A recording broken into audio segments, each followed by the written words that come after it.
Minimum set of experience and creativity. The journey of exploration into our creativity revealed that in many situations we will not truly understand what is occurring or needs to be done until we have the minimum set of experience to fully understand. The minimum set of experience is applicable in two areas. The first area is that in creating something original and not previously seen or experienced, our mind is of little value, for it only knows the past. So our mind will need to obtain certain experiences till we get all the necessary information to create what we desire. We are faced with two options. One is just to do what mind thinks and try different things to see what works and does not work to create what we desire. This is the usual way most people go about creating something new and original. It is reported that Thomas Edison in his laboratory took 1,000 attempts before the first light bulb was created. Similarly, the commercial product called WD-40 is also a good example. The WD-40 stands for Water Displacement Formula number 40. That implies there were 39 other attempts at creating a water displacement formula. That does not mean the other 39 attempts were wrong. Rather, it took experience of those other 39 attempts to understand what needs to be created to create something to displace water. But I would not be surprised if the researchers into WD-40 also integrated the alternative method into their work to shorten the number of tries. The alternative method is to ask the intuition and follow its lead, or, as some would say, follow the intuitive hunch. However you look at it, it's about allowing oneself to be led to the answer rather than using successive trial and error steps determined by the mind, who does not really know what direction to travel into the unknown. In this approach, our intuition leads us to the minimum set of experiences to understand the solution. The second area where we need to obtain the minimum set of experience is that for any knowledge we have, including some experiences we have, we will not fully understand what the knowledge means or the experience fully represents until we have the minimum set of experiences to understand it. For knowledge, this is very much related to intellectually knowing and understanding something versus experientially knowing and understanding something. For example, it's like riding a bicycle. We can read about how to ride a bicycle, but we must get on the bicycle and experience it before we can truly understand. For experiences, it's about experience something but not fully or really understanding what we experience. This one is a little more difficult to understand. But for centuries, humans watched the sunrise and the sunset. They had the experience of the sunrise and the sunset. However, they did not have the minimum set of experience to understand the sun did not rise and set. Rather, the earth was rotating. So too many experiences we have. What we think we experience is not really what we experienced. Relative to our creativity, we find much of our effort is to get the minimum set of experiences for what we desire to create. In this regard, there are no mistakes. Rather, they're just learning experience as to what does and does not work, or we get the best approximation and understanding we can. In many ways, developing our creativity is much like what has been done in science.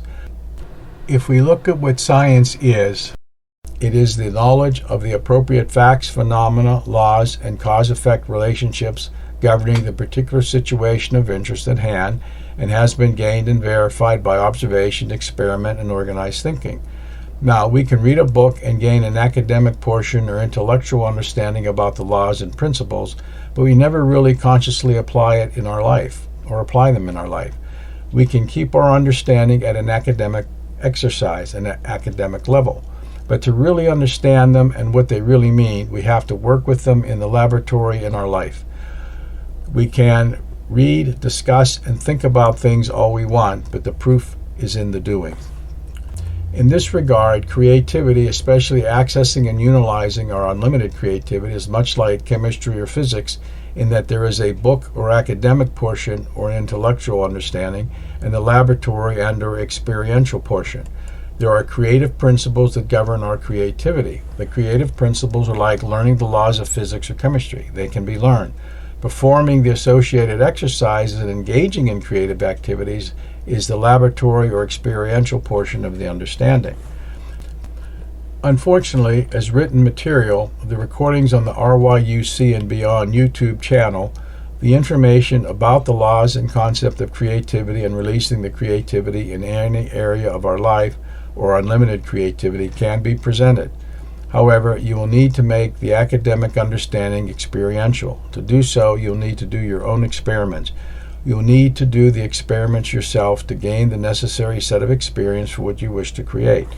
We have to act on what we know to create what we desire. We do not fully understand and properly characterize any experience we have and truly understand and know something until we can eat and digest it to make it our own and then create a particular experience through that understanding. In this regard, creativity is an experimental and experiential science or subject. It is something with which we must experiment and do our own experiments to find out what is truly effective in our life. In the same way, to become a chemist, a physicist, an engineer, or anything like that, it is to fully apply the principles of physics and chemistry and apply them in one's life, in particular their job. To become a creator, we need to apply the creative principles to our life to truly experience the power of creation that we each possess within our being. In the same way, we can take the laws of physics and chemistry contained within the scope of physics and chemistry into the laboratory and not allow them to spill over into other aspects of our life. The same is true for the creative principles. We can create many things within the safety confines of our own life and home, but there is a challenge to take them out into the world. What we need to realize, as with physics and chemistry, although we may never have studied the subject, we apply many of the principles each day non-consciously and never pay attention to what's actually occurring. For example, eating and digesting is a very powerful chemical process about which we give little thought, and most of us know very little, if not totally unaware. We just do it.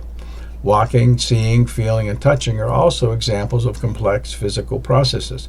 Yet we do them every day and never think or really understand these processes that make life what it is.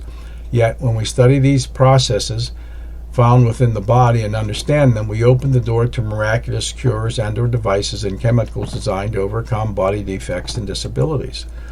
So too with our creativity and the power that lies in our creative ability and our creative imagination.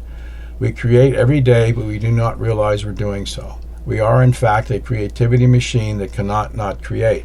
Part of the journey into our unlimited creativity is to make the non-conscious process conscious. It is analogous to the way humanity has learned to make the chemistry of the digestive process conscious. In making these processes conscious, this doesn't mean that we consciously control the digestion every time we eat and decide what chemicals we need to make it and in what sequence. Rather, we leave the process in autopilot as it's always been. But we then use our understanding of the digestive process when we choose to expand the depth and breadth of our physical experiences through specially designed foods or selectively chosen foods that we eat. Becoming a conscious creator is about learning to utilize the unlimited creativity that we already possess, but only need to awaken to what we really possess. In doing so, we become more self-reliant and self-confident to follow our own intuitive guidance and body wisdom. This will allow more creativity to manifest in our life rather than recreating the past in a new way. It's only a matter of obtaining the minimum set of experiences that we need to claim our birthright as a conscious creator.